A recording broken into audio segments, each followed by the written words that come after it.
Imagine two neighbors. One drives a brand new BMW. The other drives a 10-year-old Toyota. One wears designer clothes. The other wears the same plain outfit almost every day. One lives in a massive house. The other lives in a modest home on a quiet street. If I asked you which one was wealthier, you'd probably answer without hesitation. And statistically, there's a surprisingly good chance you'd be wrong, because most people don't know what wealth actually looks like. In fact, the biggest sign of wealth isn't something you can see at all. And once you understand this, you'll start noticing that some of the richest people around you have been hiding in plain sight the entire time. Humans are visual creatures. We see a luxury car and assume wealth. We see a Rolex and assume success. We see a giant house and assume financial freedom. And honestly, that makes sense, because for most of human history, status was visible. Kings wore crowns, generals wore medals. Power announced itself. So our brains naturally look for symbols. The problem is that in the modern economy, those symbols don't necessarily mean what they used to, because there's a huge difference between looking wealthy and being wealthy. One is about spending money, the other is about keeping it, and that's where the illusion begins. Let's imagine two people. Person A earns $250,000 a year. Person B earns $90,000 a year. Most people assume person A wins, but let's keep going. Person A finances a luxury SUV, leases expensive watches, takes luxury vacations, lives in a math stretching the limits of their budget. Person B drives a used Toyota, invests consistently, lives below their means, and has done that for 15 years. Now here's the interesting question. Who is actually wealthier? The high-income spender or the moderate-income investor? This is where people's intuition starts breaking down, because income and wealth are not the same thing. Income is what comes in, wealth is what stays, and many people spend their entire lives chasing the first while accidentally destroying the second. A lot of people focus on how much water enters the bucket. Wealthy people focus on how much stays inside. Here's something most people never think about. If someone becomes a millionaire by age 50, what would you expect them to look like? Most people imagine luxury cars, designer clothes, private jets, fancy restaurants. But studies on self-made millionaires have repeatedly found something strange. Many live in ordinary neighborhoods, drive ordinary cars, and spend far less than people assume. Why?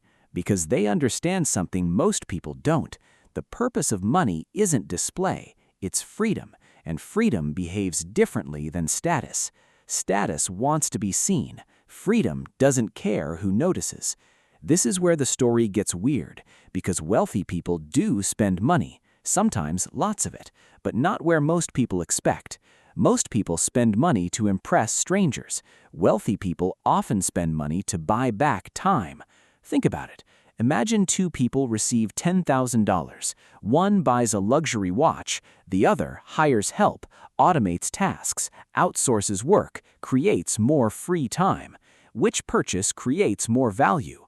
The watch creates attention, the time creates options, and wealthy people understand that options are usually worth more than attention, because attention disappears, time doesn't come back.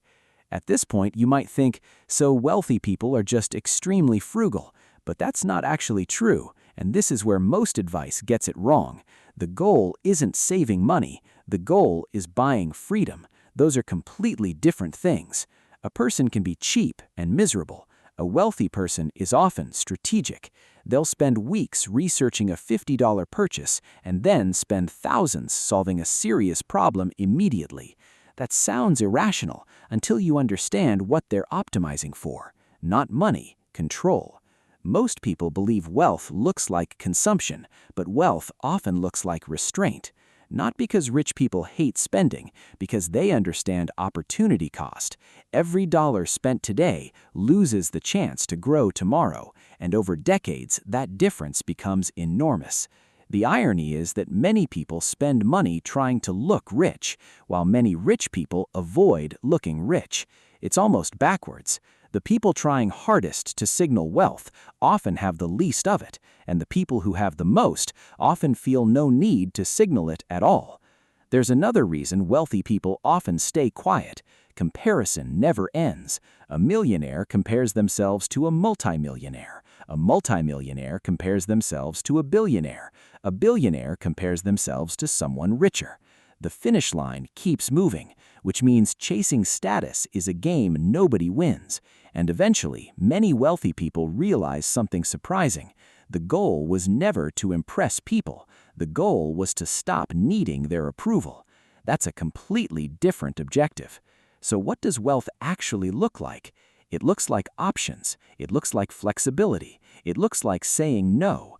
It looks like not worrying about unexpected expenses. It looks like having time. And that's why the wealth illusion is so powerful, because most people are looking at the wrong scoreboard. They're measuring cars, houses, watches, vacations, visible things. Meanwhile, the people who understand wealth are measuring something else entirely: freedom. And freedom is much harder to photograph. The biggest financial mistake people make isn't failing to earn more money, it's confusing spending with wealth, because the truth is, the richest person in the room isn't always the one who looks rich. Sometimes, it's the person nobody notices at all. The greatest luxury isn't looking wealthy, it's never needing to prove that you are.